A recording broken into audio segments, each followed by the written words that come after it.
Brenda.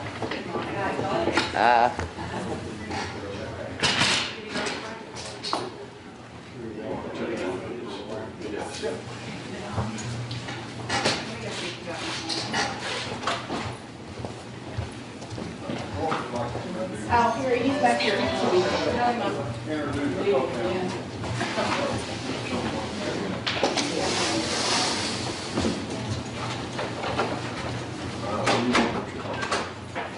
I put the other one over there. I don't know if, is that one the right one?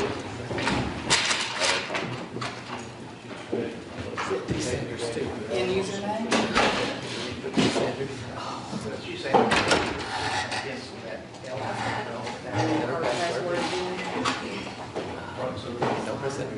Yeah, you just, that's the only thing that could be. And then go ahead and check it out.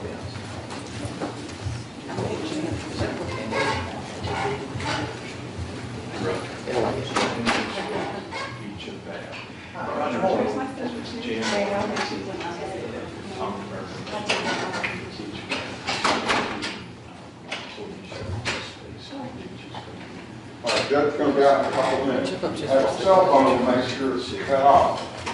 And use your laptop. There's no cell phone at all. Oh, he missed same thing. ERS.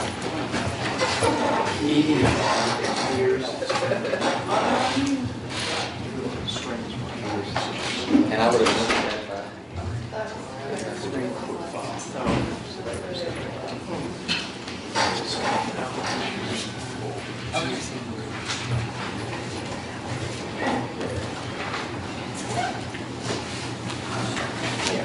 Beth, I guess all the jurors made it. Yes, sir. Who pulled overnight duty? I did. Morning, And I've James. got the system working. Yeah, system's working, so, and I think it's going to start.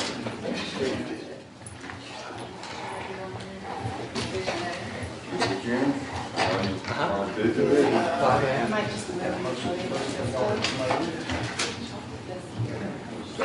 Now you get the little What I did. Kind of use that, opening statement down. See, I'm gonna be up here. What do you want me to do? And now you can hit the record button. That is a red button. Let me just see that right here.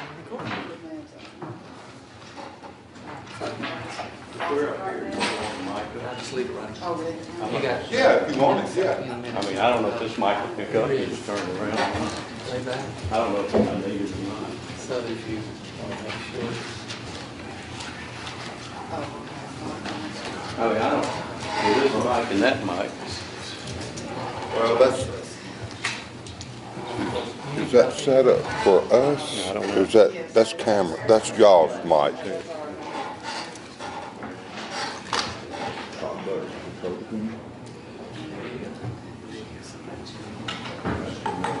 I turn this around, it'll pick up okay.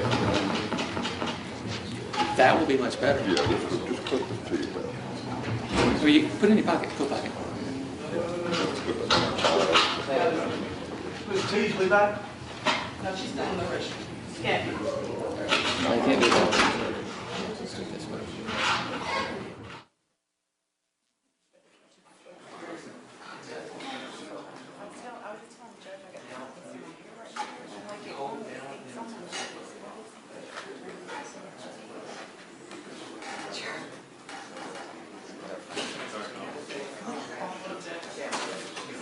All rise. Hear ye, hear ye, hear ye. Criminal Court, Davis County Division 5 is now in session. All persons having business for this court draw nigh, give attention, and he shall be heard. God bless the United States, the state of Tennessee, and this honorable court. The Honorable Monty Watson presiding. Please be seated. Morning, everybody.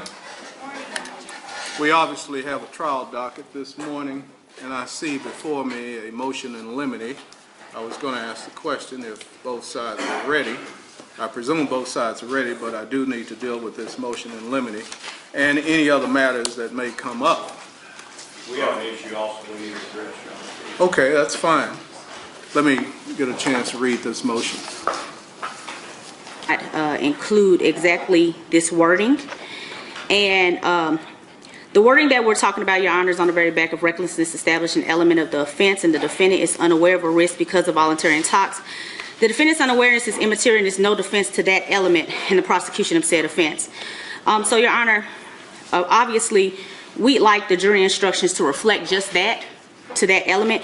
We'd ask that the state be ordered to use that terminology that's in the jury instructions for 40.02 defense intoxication.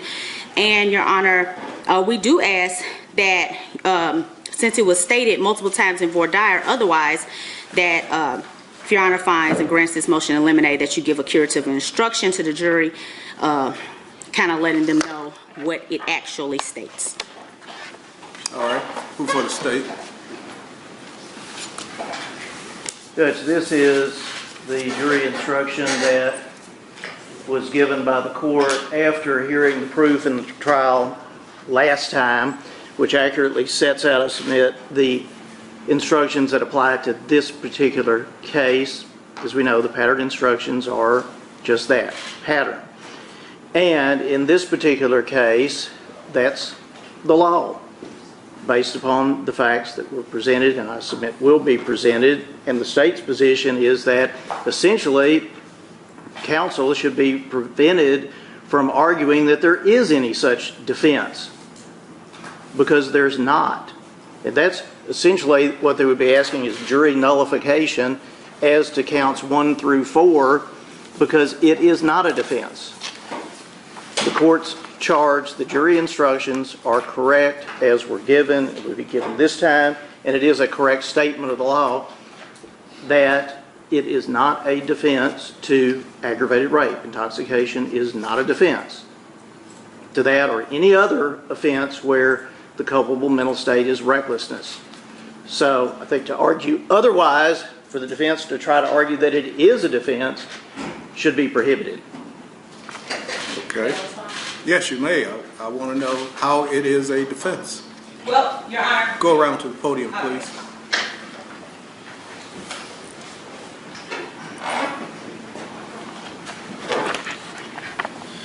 Your Honor, as we know in aggravated rape, there are multiple elements that have to be proved in aggravated rape. And 2 of them being that the defendant was aided and abetted, 1 of them being that he knew or had reason to know the alleged victim was mentally defective. This is for aggravated rape. Now, Your Honor, the jury instructions further go on to tell you that for aided and abetted, the defendant must have had knowledge of the crime being committed and an intent to aid and abet. That is an intent, that is a culpable mental state for that element. Then, that the defendant knew or had reason to know that the alleged victim was mentally defective, mentally incapacitated, or physically helpless. Knew or had reason to know is a different mental state for that element. For the total thing, and then at the end it says, and that the defendant acted intentionally, knowingly, or recklessly. In the statute, Your Honor, it doesn't even have intentionally, knowingly, or recklessly. We know that if there's no mental state, then it can be all 3. We understand what it says as far as intoxication, but it also states in intoxication where the voluntary and involuntary is relevant to the issue of the essential element of the defendant's culpable mental state. Being an aggravated rape, there are 3 different ones that I just mentioned: aided and abetted, knew or had reason to know, and he acted intentionally, knowingly, or recklessly. I find that, Your Honor, it is very important, and we cannot just leave out things that we don't like in the jury instructions. It clearly states that the defendant's unawareness is immaterial and is no defense to that element. So it's no defense to the element that he acted intentionally, knowingly, or recklessly. But it is a defense to whether he knew or had reason to know, and it is a defense to whether he aided and or abetted. So aided and abetted is not in the rape statute, Your Honor. So I definitely find that we cannot just disregard what the Tennessee pattern instructions say just because last time it said something else, or they don't want to acknowledge it this time. It is here. It says it clear, and the jury has the they should be instructed as to what the instructions specifically say. All right, well, I believe I was correct originally. However, I will take this under advisement, take a look at it, and see if there needs to be any change. But as I stated, I believe I was correct the first time. But I will look at it, all right? Thank you, Your Honor. Okay. Anything, okay, Jim? Yeah, we need to address an issue, Your Honor, please. I got in my office late yesterday afternoon, and I got an email from Mr. Robinson saying, here's a revised report from Dr. Lippman, our expert. A revised report, which, you know, we filed discovery November of 2013. November the 5th of 2014, we got a report from Dr. Lippman. Then he revised that report and gave us another report on November 21st of 2014, an amended report. And if Your Honor remembers, those were reports that were relied on by Dr. Walker in testimony before this court on a hearing and also before the jury. Those were relied on at that time. So yesterday, a report dated April the 3rd, Dr. Lippman says, those reports are wrong. I miscalculated everything. Here's the real calculations. Now here we are after already picking a jury in the middle of the trial, and we get this notification that an expert all of a sudden has changed his total report, that he was wrong in his first two, and he's now changed his report. With, of course, us having no chance to talk to a rebuttal expert, probably no chance to really get ready for meaningful cross-examination, since this expert claims he can only be here on Tuesday and has to testify out of sequence before the jury. So the state feels, one, I've cited before, State versus Reed, and also State versus Mays, and I'll just read just a little bit of the language in Mays, where this was a first-degree murder case where an expert started evaluation during the trial and the court excluded that part of the testimony. He said, although the right to present a witness is of critical importance, is not absolute. In appropriate cases, the right must yield to other legitimate interests in the criminal trial process. The trial court found it would not be fair to the administration of justice to allow such a tardy expert testimony because, absence of continuance, the state would have been able to rebut it with its own expert, and we hold the trial court did not apply the rules of procedure arbitrarily or disproportionately to defeat the purpose they are desired to serve. Obviously, in the Reed case, Judge Gavotta quoted the Florida Supreme Court about how both sides have rights to fair trial, and you can't have one fighting ungloved and the other with gloves on. You know, Your Honor, also we're going to challenge potentially this because does it really substantially assist the jury in this particular case? As we argued, this would only be relevant as to the state of mind as far as criminal responsibility and aggravated sexual battery. So 3 counts of indictment, this would become relevant. And this expert does not give an opinion on whether or not the alcohol would negate that state of mind. He only talks about alcohol and numbers. And also, is the information he's relying on sufficient for him to testify scientifically about this? Because the only thing he has is supposedly self-reported information that's been given to him. There's no scientific test done, nothing of that particular nature. So obviously the state would like to challenge whether or not this evidence even comes in. What I would suggest to the court, as we suggested earlier, if he can only be here on Tuesday, that after the jury retires for the night on Tuesday, that he can testify, and then the court can listen to all the evidence and make a determination, one, whether he should testify, and two, that can be played later when it should be. That would give the state, if Your Honor decides to let it in with this late notice, at least give the state some time to look at the evidence. And although it'll be hard for us to cross-examine on Tuesday night after being in trial for 2 days, but that's kind of where we are with this revised report after jury selection. Response from the defense.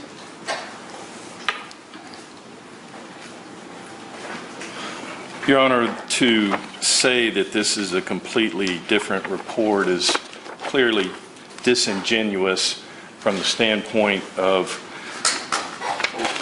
suggesting it changes the report. It does not change the report.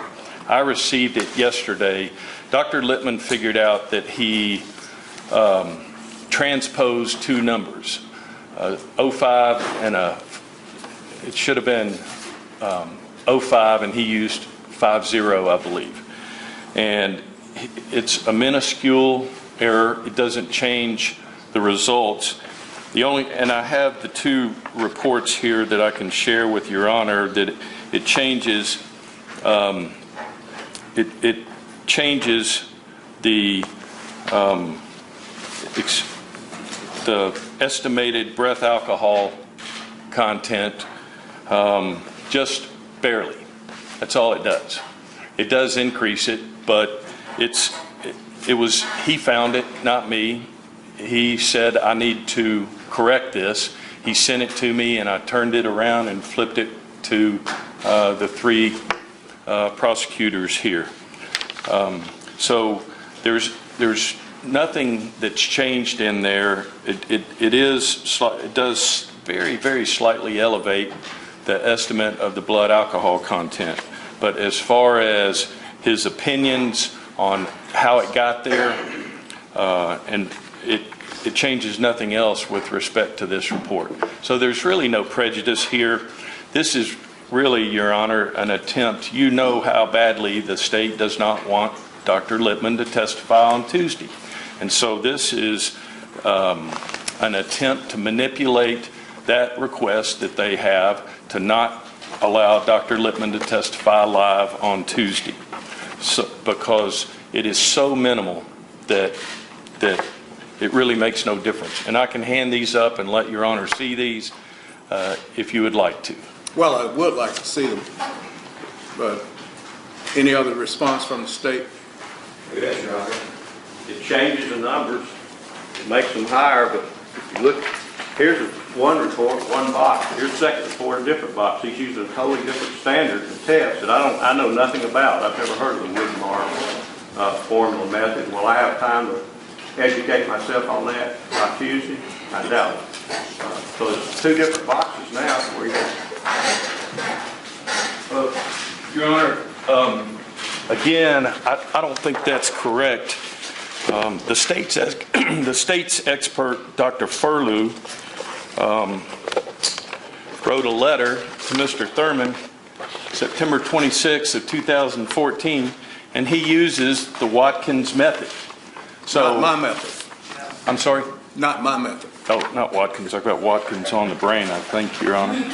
He uses the Widmark. Okay. Widmark. So,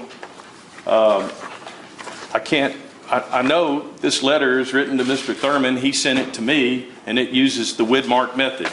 And what Dr. Lippman did was, since Dr. Furlew used the Widmark method, he converted what he uses as an average all formula method to the Widmark formula. In the event the state preferred that. He really did that for them since their expert uses the Widmark formula. Okay. Well, I say just because somebody put something in a letter doesn't mean I researched it, got ready to cross-examine it. It wasn't wrong to me what method was used at that point in time. We have our jury selected with another box, totally different method of testing. I just don't know how the expert can miss it twice. He filed two reports with this court, relied on this court, but the experts testified under oath of them. And now I come back to the last second and say, oh, I've changed everything. It's just totally fair to state. well, I understand. I mean, I want to be fair to both sides, but I do recall just a few days ago the defense was requesting a continuance because they needed to change their defense strategy because of the state decided to sever Mr. Batey and proceed with his trial. I could exclude his testimony, but I'm not. I think having three attorneys for the state, then somebody can get prepared to cross-examine Dr. Lippman, so I'm going to let him testify. Anything else? Court, please, are we going to have a jury out where you can look at what he... Sure. I'll be happy to have a jury out. Sure. Okay, because that's what the state's requesting. The only time we can do that is Tuesday night. I realize unless he can be here tonight. All right. Well, I will have a jury out, yes. Okay, anything else? Otherwise, we're going to bring the jury in, swear them in, and get started. Okay? Bring them in. Court, please, as far as opening statements, I assume that means this doctor, they cannot talk about Dr. Lippman until Your Honor rules that he's not allowed to testify on trial. Well, I already said that he can testify. Well, I thought we were going to have McDaniel here to determine whether or not... Well, you said a jury out. But I don't, I think that it would be prudent to prevent any reference to him in opening until after we've had a chance to have a hearing. All right? Thank you. Okay.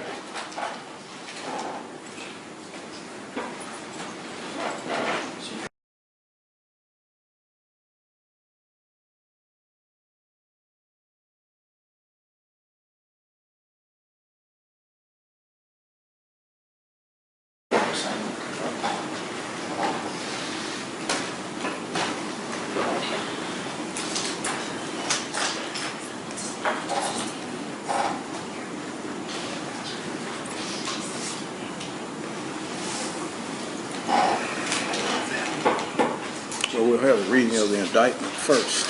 All rise. Where's the indictment? You have to swear the jury. Yeah, that's the first thing you want to do.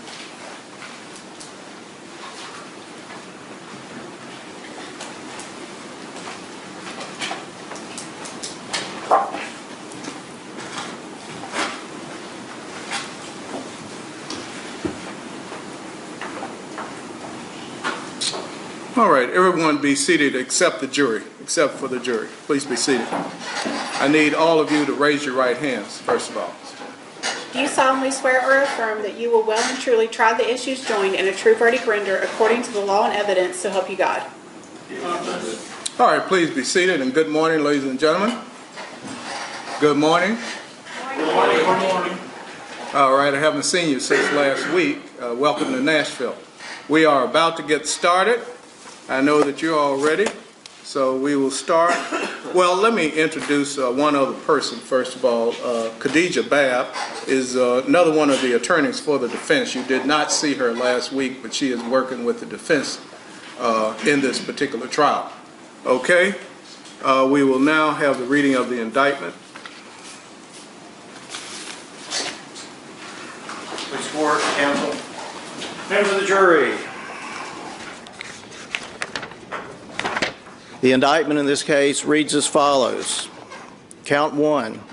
State of Tennessee, Davidson County. The grand jurors of Davidson County, Tennessee, duly impaneled and sworn upon their oath, present that Brandon E. Banks, Cory Lamont Batey, Brandon Robert Vandenburg, and Jaborian Deshaun McKenzie on the 23rd day of June 2013 in Davidson County, Tennessee, and before the filing of this indictment, did intentionally, knowingly, or recklessly, upon their oath, present that Brandon E. Banks, Cory Lamont Batey, Brandon Robert Vandenburg, and Jaborian Deshaun McKenzie on the 23rd day of June 2013 in Davidson County, Tennessee, and before the filing of this indictment, did intentionally, knowingly,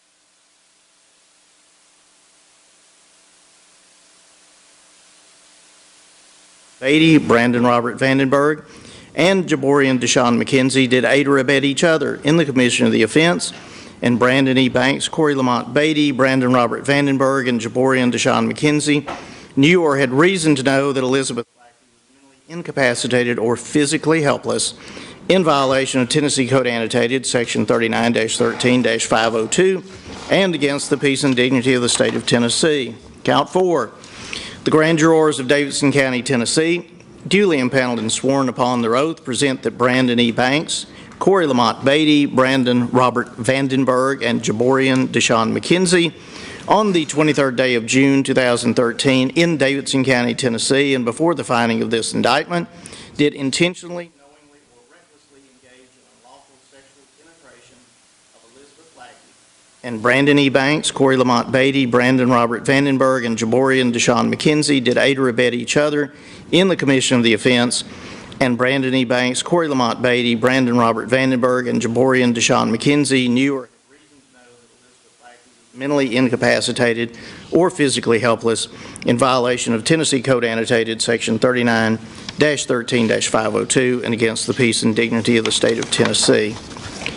Count 5. The grand jurors of Davidson County, Tennessee, duly impaneled and sworn upon their oath, present that Brandon E. Banks, Cory Lamont Batey, Brandon Robert Vandenburg, and Jaborian Deshaun McKenzie on the 23rd day of June 2013 in Davidson County, Tennessee, and before the filing of this indictment, did intentionally know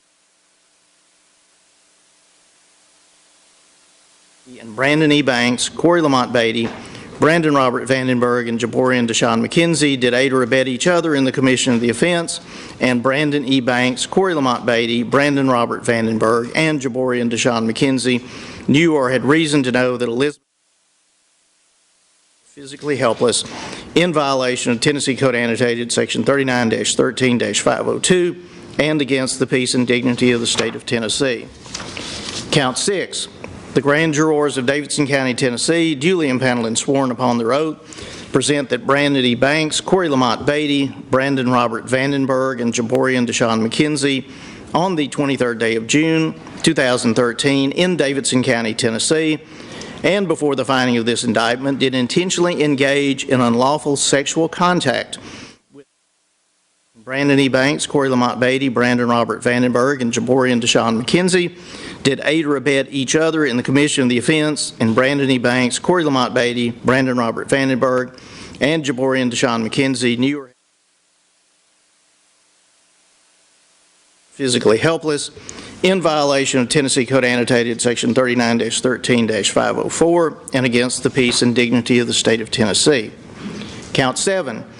The grand jurors of Davidson County, Tennessee, duly impaneled and sworn upon their oath, present that Brandon E. Banks, Cory Lamont Batey, Brandon Robert Vandenburg, and Jaborian Deshaun McKenzie on the 23rd day of June 2013 in Davidson County, Tennessee, and before the finding of this indictment, did intentionally engage in unlawful sexual contact.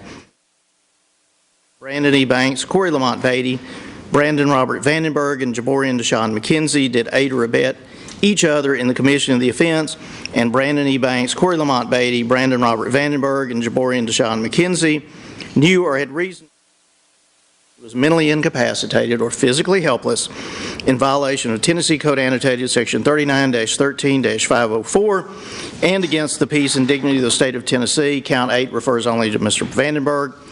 So the indictment is signed Glenn R. Funk, District Attorney General, 20th Judicial District, and filed with the Clerk of the Criminal Court of Davidson County, Tennessee, as a true bill. Thank you.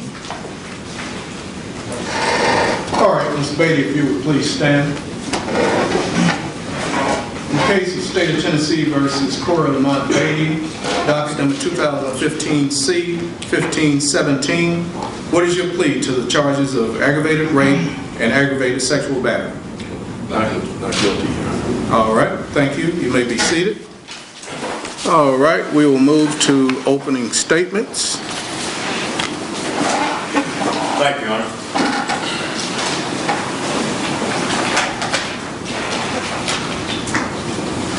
Good morning, ladies and gentlemen. Good morning. I'll wait, let you take a notepad down.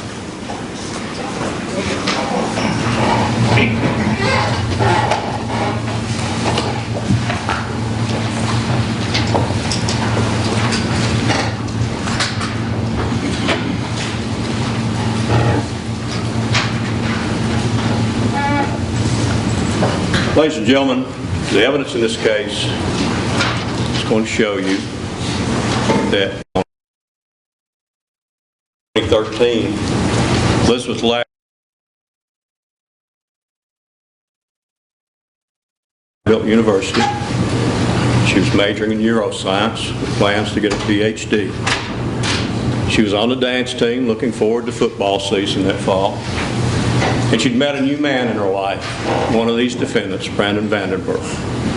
He was a transfer football player from a junior college in California. Little did she know that day that had so much promise would turn into her worst nightmare. Proof will show you that on that night, she'd planned to meet Mr. Vandenburg at a local hangout for the college students here in Nashville called the Tin Roof. And like a lot of college students, she got together with several of her girlfriends at her apartment prior to going there and had a drink, I guess to save money as college students do from time to time. And then they took a cab over to the Tin Roof. When she got to the Tin Roof, she got another drink. She liked gin and tonic, so she got a second gin and tonic. And at that time, then they all do what kids do. They took pictures of each other and talked and had a good time. She met Mr. Vandenburg, and he brought her a drink, a Red Bull. It probably had alcohol in it, probably vodka. There was a lady there that were buying all the football players their drinks. And he brought her this Red Bull drink, which she drank. He later comes back with a shot of cinnamon whiskey, I guess an ounce and a half shot glass, whatever. She takes that shot. He says, no, I'm not going to drink that. She hands it to another person. And they continue to socialize, talk to friends. Then he brings her another drink, says, you've got to try this. It's a blue drink. He says, this is a California Long Island tea. You've got to try this. And she does. She remembers taking a sip of it. She doesn't know whether she finished it. Remembers until the next morning. When she wakes up in a room she's never been in Gillette Hall, a dorm on Vandenburg campus. I think the proof will show that she and Mr. Vandenburg left together, probably in a cab, but they get to her apartment where her car is. Mr. Vandenburg then, to get her keys, loads her into her car and drives to Gillette Hall where he lives and leaves her car parked right outside. Time there at Gillette Hall, she's totally incapacitated. We're not sure what time in all of this that she became totally incapacitated, but she's totally incapacitated by now. That's where Mr. Vandenburg encounters this defendant, Cory Batey, and his two best friends, Jaborian McKenzie, Brandon Banks. And you'll hear from Mr. McKenzie. They were best friends. Now, they'd been up in Mr. McKenzie and Mr. Banks' room earlier drinking also. And then they'd gone across the way to another dorm parking lot called East Hall, where a lot of other athletes lived. And there was a party out in the parking lot, and they drank some there. Mr. Batey had met a young woman there and decided to take her back to his room. Mr. Banks and Mr. McKenzie were going to get some food. So Mr. Batey takes a young woman up to his room, and he texts Mr. McKenzie and Mr. Banks and says, specific order, get nachos and a quesadilla for me. So they get the food, and they get Mr. Batey's food. And then they all come back, and they all just happen to be there when Mr. Vandenburg pulls up in the car. Mr. Batey is bringing the young woman down from his room. Mr. McKenzie and Mr. Banks show up with the food, and they see Mr. Vandenburg. It's like a perfect storm.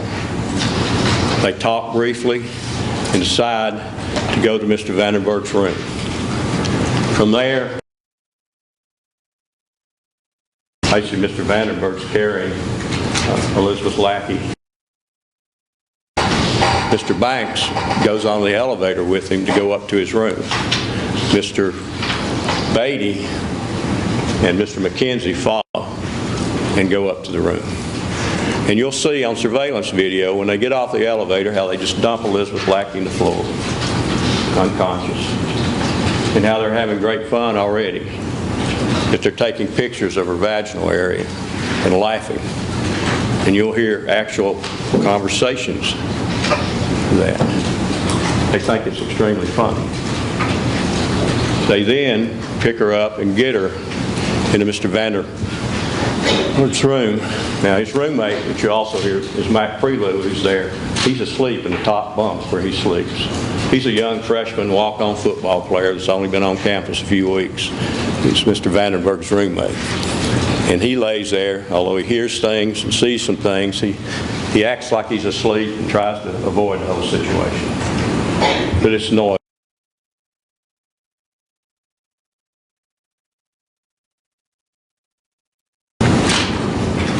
Mr. Vandenburg goes and gets condoms, and so hands them out to everybody. Mr. Batey, he's all in it. He's the first one.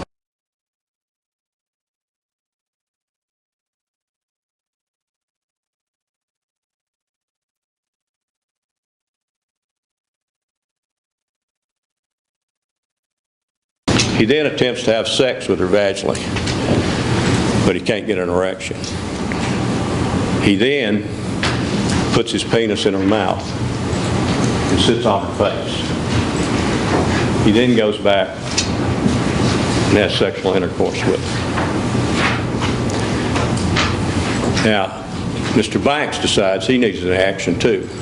So sometime during this, they've got a plastic bottle and inserted it in her anally. Mr. Banks is squeezing the plastic bottle as they all laugh. He also takes pictures of her vagina by pulling back and taking close pictures inside her vagina. Now, Mr. Vandenburg during this time is just having a good old time. He's videoing it on his cell phone. And he's texting with he's got two buddies in California, Mr. Quizno, Mr. Finley, who are his best buddies in California. He's sending them videos of what's going on in text messages. And he not only sends it to them, but he sends it to Chris Boyd, who was a football player, who was a senior and one of the team leaders, and he sends it to Carter Samuel, Austin Carter Samuels, who's a quarterback. They're over in East Hall. They're not there, but he sends these images to them. He thinks it's so funny to watch this girl be assaulted. Now, of course, he wants to get into action too. He's just not there to video. He wants to get into action. But he can't get an erection. He throws water on himself, does all this stuff, tries to get an erection, but he can't do it. He actually goes on his laptop and pulls up various porno sites trying to get an erection. But he can't get it. Now, Mr. Jabori McKenzie is there. He does not actually take part in any physical assault. But Mr. Batey has requested he take pictures, I guess, so he can relive this experience on his phone, which he does. And he's there laughing too. But he does not participate physically. He takes a condom, puts it in his pocket, he takes pictures, and he'll leave the room a couple times during this, so he will not see everything that transpires. But he's there.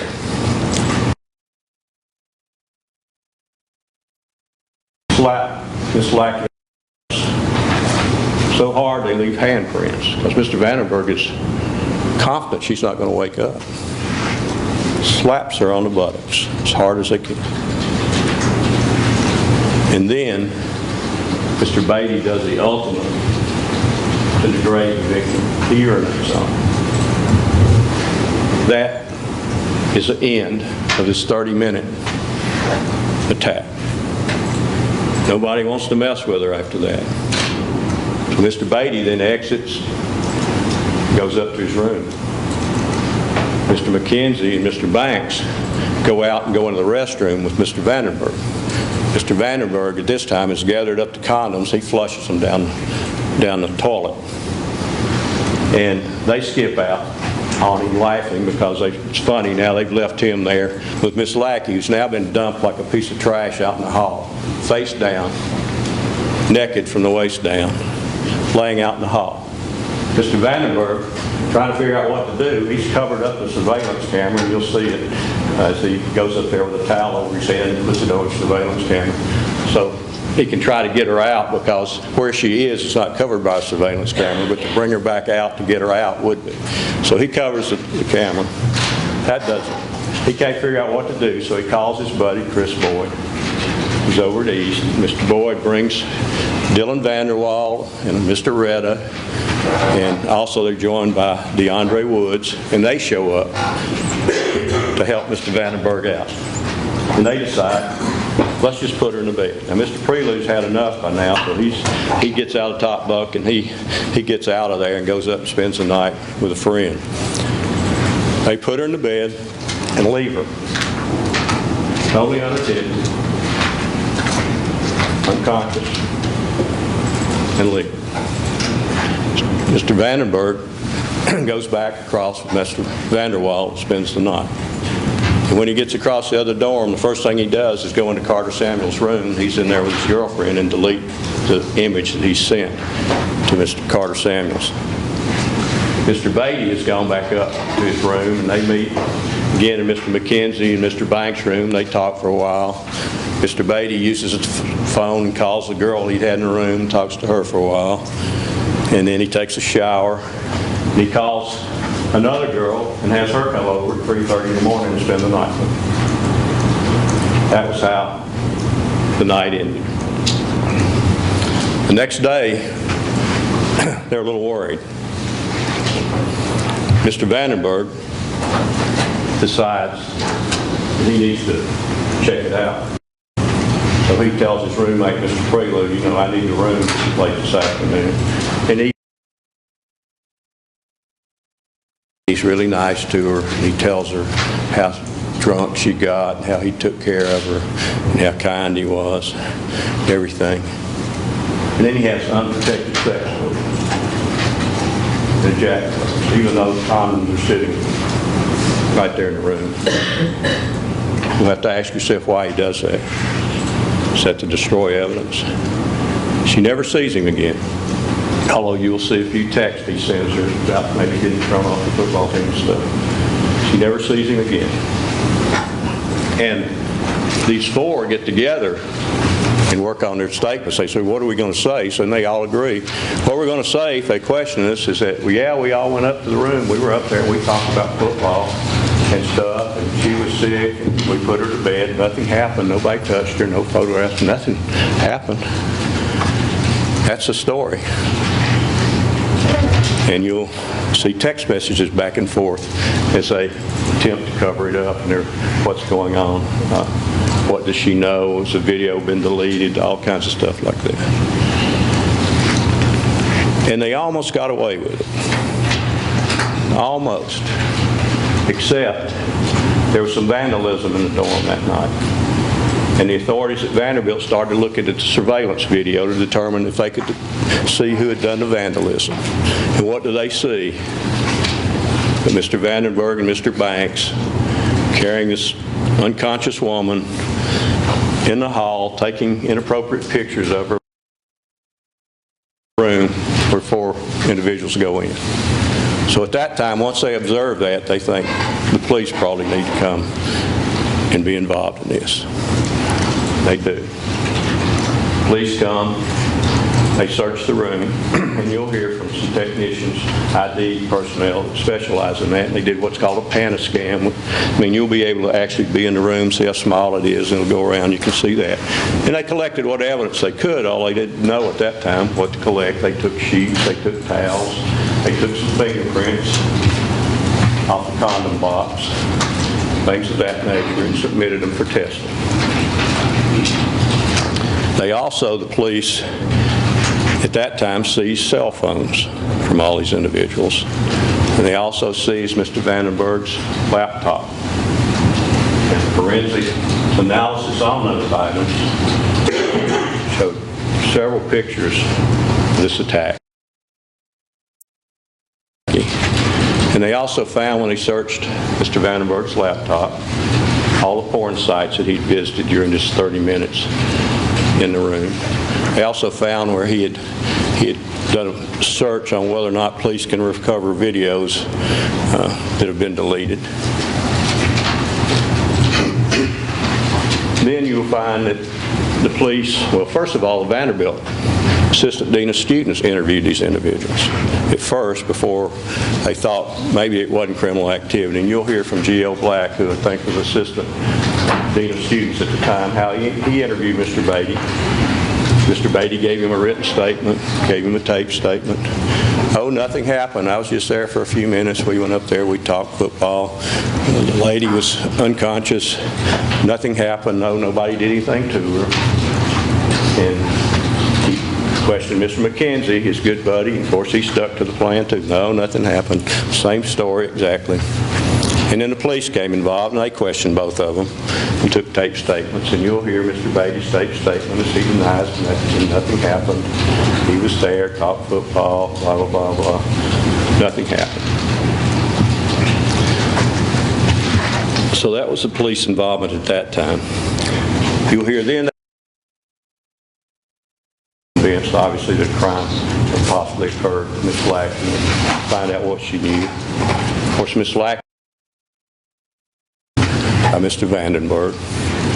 Only that's all she knew. She said, well, I must have got really drunk and sick, and that's all I know, and he took care of me. And she was more concerned about Mr. Vandenburg than she was herself, really. She didn't want him to get thrown off the football team or something. But she didn't know what had happened to her.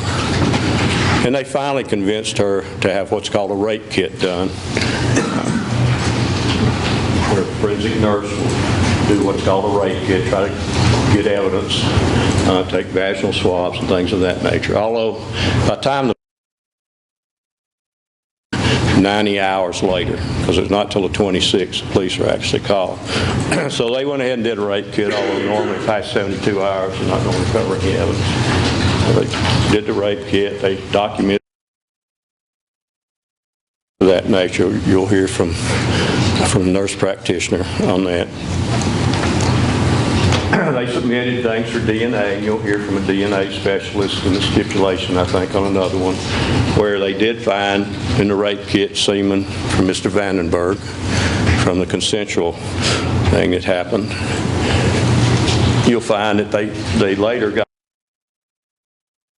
and they'd been thrown in a hamper, and she gave them the clothes, and they tested those also. You'll find that from the towels and the sheets, they found various semen stains from Mr. Vandenburg and also Mr. Prelude, who will very sheepishly explain to you how that got there. But also, Ms. And they found some transfer and touch DNA on her clothes that you'll hear about.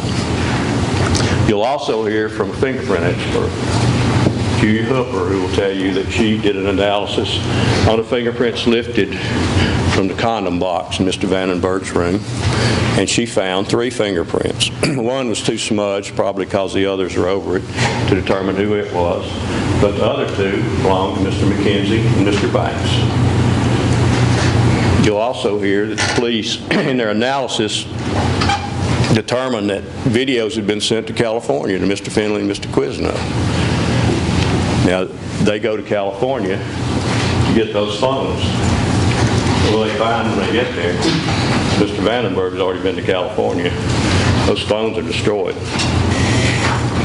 You'll hear from Mr. Quinzio that he got a call from a lawyer asking if he synced his iPhone to his computer. He said yes. Then Mr. Vandenberg shows up with a computer program to erase it and runs it on his computer. Luckily, Mr. Vandenberg either wasn't very good at it, the program didn't totally work, because when the police got the computer and did their analysis, Chad Gish, who's an expert forensic analyst on computers, he was able to get some of the video that had been sent. Probably not all of it, but he got enough. Enough of video you'll be able to see in living color this man, Cory Batey. You'll be able to see Mr. Banks sexually assaulting or narrating it as he takes the video. It encouraged me. And that's the state's proof. And after you hear that, there'll be no question that the state has proven beyond a reasonable doubt Cory Batey is guilty. 4 counts of aggravated rape as a principal offender, 1 count of aggravated sexual battery as a principal offender, and 2 counts of criminal responsibility for Mr. Banks for aggravated rape and aggravated sexual battery. You'll find not only did he violate the statutes of this state, but he violated the very principles of human decency. Right. All right, before you start, Ms. Teasley, introduce Ms. Lena Derrick, who is sitting back there. She's an assistant to Mr. Robinson. I did not introduce her earlier, and I apologize for that. Ms. Lena Derrick. All right, thank you. I don't think anyone ever asked for the rule. Okay, well, I mean, the rule is in effect. Yes, sir. All right. I don't see any potential witnesses. All right. Well, all right. Appreciate it.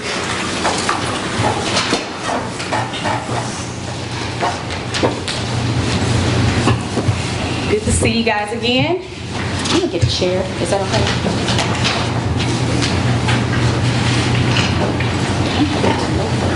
Are you making this, John? Okay. Just right here. It's fine.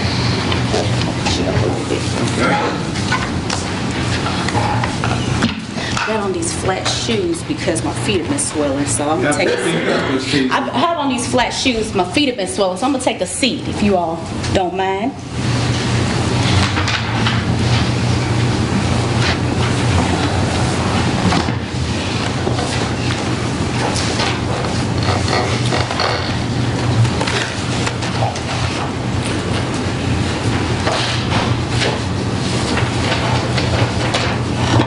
Thank you, ladies and gentlemen, for being here today.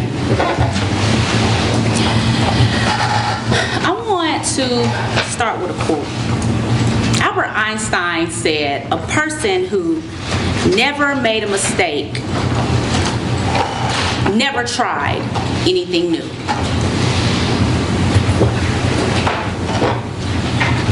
person that never made a mistake, never tried anything new. Let's talk about doing something new. Doing something new like leaving high school football and going to college, playing college football. Doing something new like meeting new friends and trusting them. Doing something new such as being free from home and parents' rules. Doing something new such as partying on campus. Doing something new such as experiencing with alcohol. Doing something new such as finding your limits with alcohol. Doing something new, experiencing your first blackout. Waking up with no memory of how something happened, when something happened. Now, we know college is a time to learn, grow, and develop. Learn who your real friends are, because mama told you that, don't trust that wolf in sheep's clothing. Learning about finances, developing each year. You're there from childish behaviors, developing each year from that freshman into a more sophisticated senior, developing into ultimately who you will become. We know that college is a time for all of these things, and we know that college is also a time we make some mistakes. Now, if you're like me, technology wasn't as advanced when I was in college, but nowadays, technology is far, far advanced. People take pictures of everything. Always posting on social media. Food, family, a rock, whatever it may be. Always posting, always taking pictures. That's what happens in college. Constantly on social media. But unfortunately, with this new technology comes the inability to be able to learn from your mistakes in private anymore, like so many people had the chance to do. Your mistakes stay private. Nobody ever knows.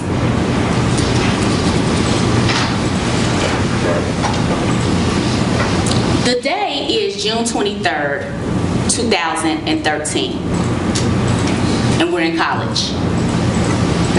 Now, summer plus school, we know it equals parties. And on one part of campus, we had Miss Lack.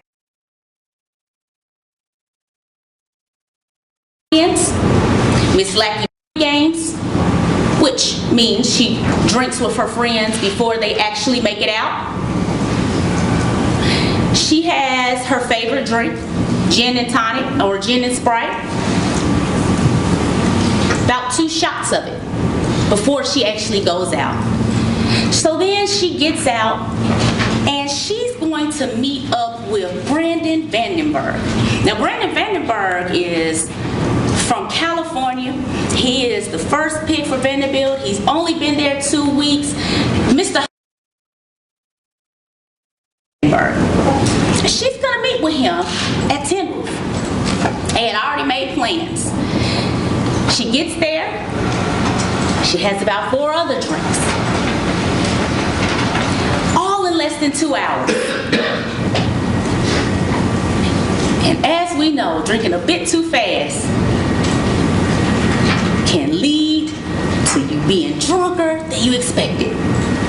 Now, this is where the drinks overcome her begins. Because she doesn't remember anything after that point. Meanwhile, on another part of campus. We have Mr. Batey, we have Mr. Banks, and we have Mr. McKenzie, and they're also pre-gaming in their room. Now they're drinking Jack Daniels, shots of it, straight out the bottle. College kids, not much money, so they're just drinking straight out the bottle. They then leave from there and they go to East Hall, where another party's going on, a real party's going on. Lots of kids out there, and now they're drinking clear. Mr. Batey's drinking clear vodka here at this place. Multiple drinks. The party moves from there to outside in the parking lot. Now Mr. Batey is drinking lime-a-ritas, enjoying the lime-a-ritas, and they're all talking, they're all having fun. And a friend of his, Quayla, who he's out there with as well, she has to assist him back to his room, because the parking lot is where the drinks overcome him and his blackout begins. Now, Vanderbilt surveillance will tell the story after that. Vanderbilt surveillance will show Mr. Batey being assisted back with Quayla, going up an elevator. You'll see him leaning on the wall, leaning this way, head down, holding on. You'll see all of that. Vanderbilt surveillance will show you that. And at some point, Mr. McKenzie and Mr. Banks go to get some food, because they didn't do it the proper way. You gotta coat your stomach before you start drinking. They go get food, and then the next time you see Mr. Batey is coming down to get the food. Before he gets down there, Mr. Banks and Mr. McKenzie are talking with Brandon Vandenburg, who has pulled up Blackie in the car. They're talking, and Mr. Batey comes down and he goes over, and Quayla goes over as well. And they're standing there and they get their food, and Quayla goes ahead and says her goodbyes and she leaves, and nobody thinks anything's particularly wrong here. Nothing's happened. Brandon Vandenburg picks her up and they go inside the dorm room. And once they get inside the dorm, they end up getting on the elevator. Now, Mr. Vandenburg and Banks get on the elevator. She's hanging on to him. She's not laid back. She's not passed out. She's not, her arms are not thrown down, and she's not just dead weight. She's holding on to him coming in the surveillance, coming in. When they get on the elevator, Mr. Batey and Mr. McKenzie don't get on. Mr. Batey falls on McKenzie and they're giggling, and then Mr. Banks and Vandenburg are on the elevator with Lackey. So they go up and you don't see Mr. Batey and Mr. McKenzie for a while. They get off the elevator and you see Mr. Vandenburg. He goes and nobody knows what he's frustrated about. I think he goes into a bathroom. He comes out and then he takes out his phone. While he went into the bathroom, he videos her, and that's part of the video that was recovered. It's about 45 seconds long.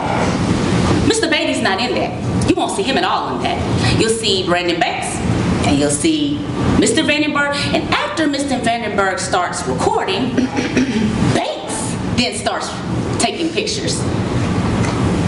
So he sees Mr. Vandenburg. This is his girl, I guess. They don't know Mr. Vandenburg. He just got here 2 weeks ago. So Mr. Banks then starts recording too, or taking pictures.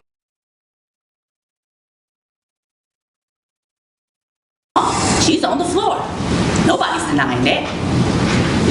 Now, Mr. Vandenburg then gets her up and takes her into the room. Now, at this point, this is where in the room there's no surveillance.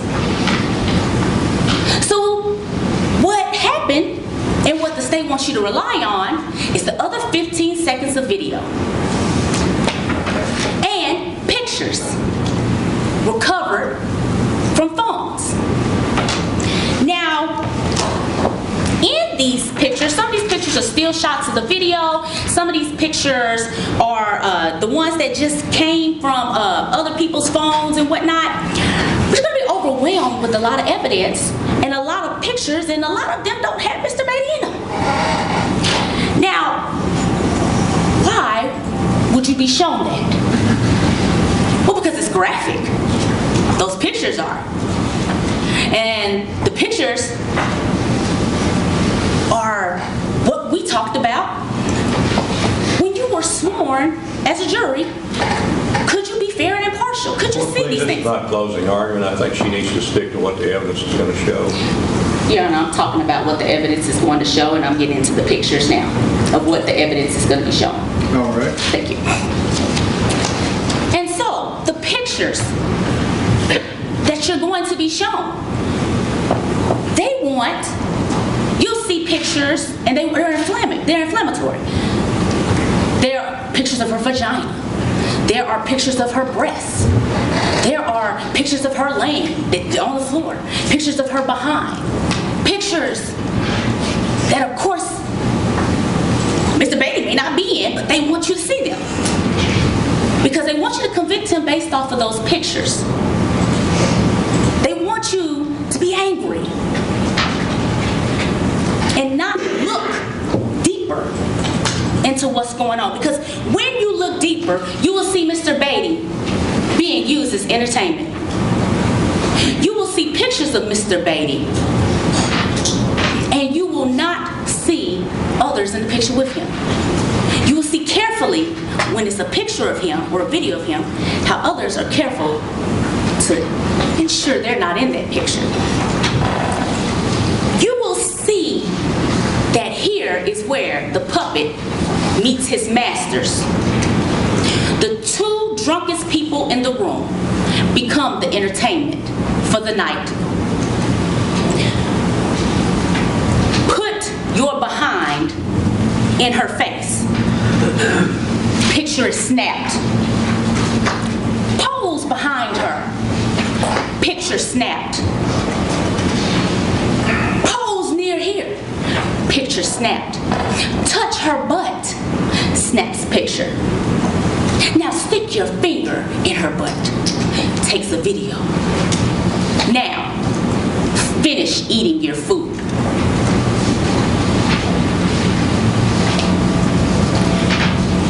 What you will not see ever is Mr. Batey taking pictures. You won't see him taking videos. You won't see Mr. Batey rushing out the room trying to cover up a camera.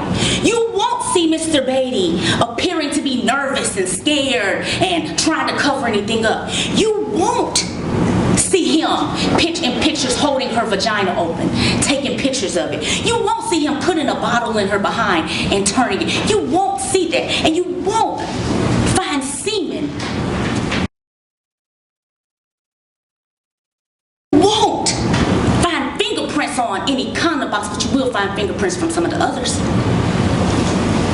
Mr. Batey was drunk out of his mind, and so when told to do this and take a picture, do this, he did,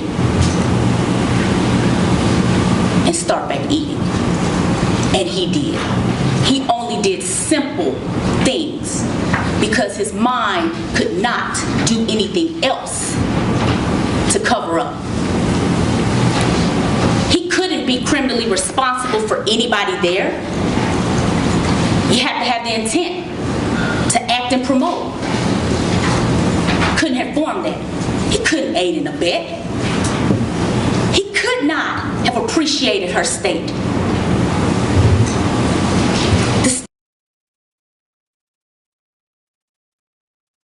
Blackout. But don't accept that Mr. Batey had a blackout. Because if you accept that,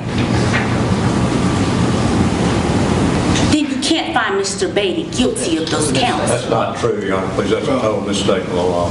That's not. I think you need to rephrase that because... Well, Your Honor, I was going further with it, and I was going to tell the specific counts, but counsel keeps trying to object early. Well, I mean, he has the right to object just as you do. It's fine. You won't find Mr. Batey guilty of criminal responsibility for anyone. State want.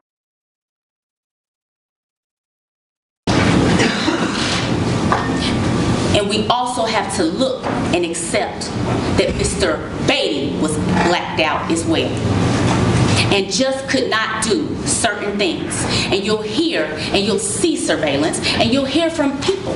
You'll hear evidence concerning this. And the state is going to rely heavily on accomplice testimony of Mr. McKenzie. Everything said. He put his hand in vaginally. He did this. He did that. Oh, he did this too. It is funny that this testimony never came up from Mr. McKenzie until July 2014, after he had already been indicted on the charges, after he already knew the evidence against him, after he was still playing college football for another college, after they determined he's not going to be let go until he's found guilty. That is when he comes and says, oh, well, Mr. Batey did this. Oh, Mr. Batey did that. And even in his testimony given to the police, it'll be, what do you want? Well, what else am I missing? What do you want me to say? Accomplice testimony must be corroborated, and Mr. McKenzie's cannot. And the state is relying heavily on that. Once you listen to the evidence, you see the pictures, I asked you to push back past what you feel. Push back past how the pictures make you angry and look deeper. Listen to all of it. And the only verdict you'll be able to return is not guilty of aggravated rape. Thank you. All right. Who's the state's first witness? Julianne Martell, Your Honor. Okay, I didn't quite catch the name. Julianne Martell. Okay.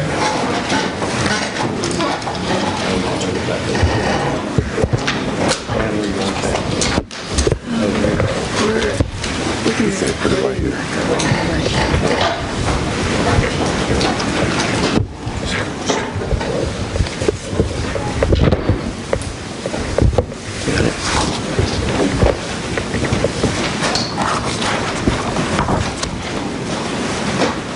Are they done together?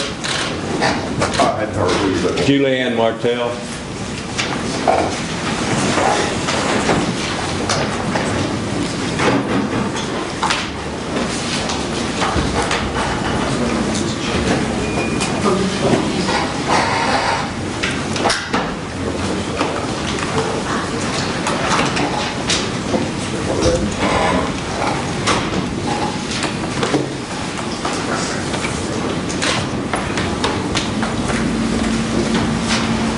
Ma'am, if you face the court and raise your right hand.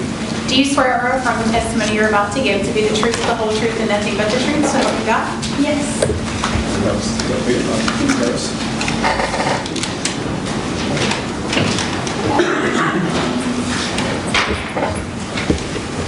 If you scoot your chair around, straighten it out, and you have to get fairly close to that mic, but I think they've worked it out. That's a new system that we have, and we've had to tweak it over the last week or so. So we'll see how it works. State your name for the court, please. Juliana Martell. Okay. And where were you living in June of 2013? I was living in Nashville in the Wesley Apartments. Okay. And what were you doing in Nashville at the time? I was taking organic chemistry class. Okay. What was your major? You were at Vanderbilt University, is that correct? It's medicine, health, and society. Okay. And were you also working part-time that summer? Yes, sir. Okay. And when did you graduate from Vanderbilt? I just graduated in December, actually, early. Okay. And what are your plans for the future now? So in August, I'm going to be starting medical school. Okay. Did you know? And how did you get to know? And we also became good friends. Okay. What about Brandon Vandenburg? Did you know him? I knew him a little bit. Okay. And where were you after midnight on June 22nd into the early morning hours of June 23rd of 2013? We were at the tin roof. Okay. And did you see?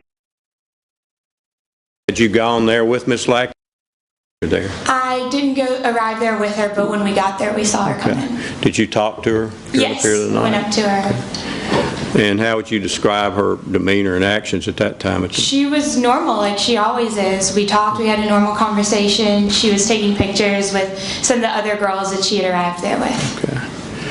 And when you talked to her, did she appear overly intoxicated in any way? Not at all. What about Mr. Vandenburg? What was his demeanor if you saw him that night? I saw him that night. If I talked to him, it was brief, probably just a hello, how are you, nothing big. Okay. And I didn't notice anything out of the ordinary from what I saw of him, and if we had any encounters, but I don't, okay. It would have just been that. Okay. Approximately what time did you leave the tin roof? I left approximately around 1:30. Okay. And as you were leaving, did you? Yes, so before I left, we were walking around and I met up with her at one point and she was holding a blue drink in her hand that she had just got. Okay. At that time, did you have any reason to be concerned for her in any way? Not at all. She seemed great and normal. Okay. That's all the questions I have for. All right, cross-examination.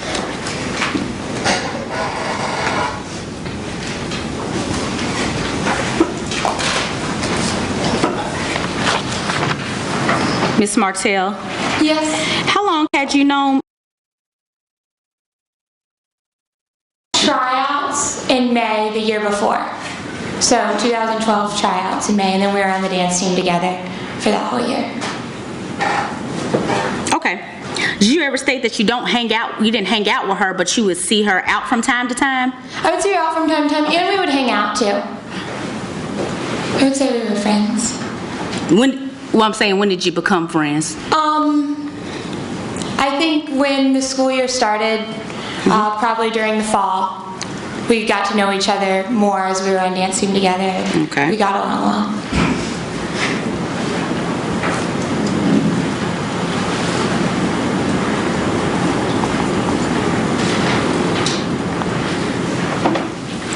And you said you had kind of got to know her in the fall. Is that the fall of 2012? Yes, ma'am. Okay. And did you go out with her often? Yes, we went out sometimes together. Sometimes? Yes. Okay. And you stated just on direct that she was normal like she always is. What do you mean by that? So, I mean, I didn't notice anything that would make me feel weird about her, or that she was in a weird position, or that she was overly intoxicated. Whenever I spoke with her, it was just like, whenever we would always talk to each other, it was just a normal conversation about normal things and catching up, happy to see each other. Were you all there together as a group, or did you come with somebody else? So I came with somebody else. I was with my roommate. Okay. And we had gone together, and then she arrived later with some other girls. Okay, so you were not together with each other, but you saw her at Tin Roof? Yes. All right. And so you weren't with her when while she was drinking other drinks. You only saw her with the blue drink. Right. Okay. So you didn't see her previously drinking? No. Because you were somewhere else in Tin Roof? Right. Okay. Okay.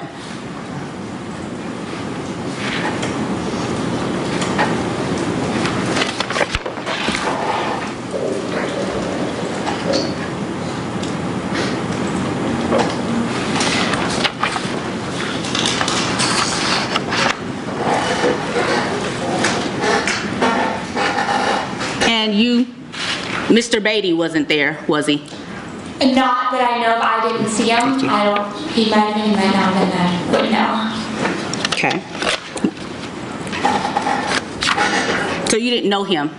Yes. Okay, so you don't know if he was there or not. You don't know anything about him? I don't know. Okay. I want to ask you about the drink, the blue drink I guess you saw her with.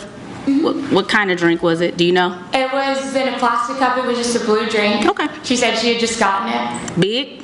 So. Small, regular glass? It was about normal size. Just normal drink she had? In a plastic cup. Nothing abnormal about that? No, I just noticed it.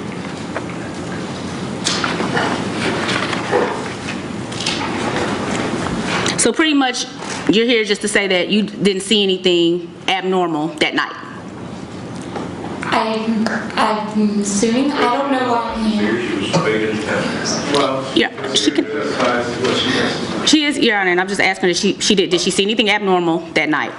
She can answer that question. well, sure, she can answer that question. And I would like her to. Did you see anything abnormal? No, ma'am.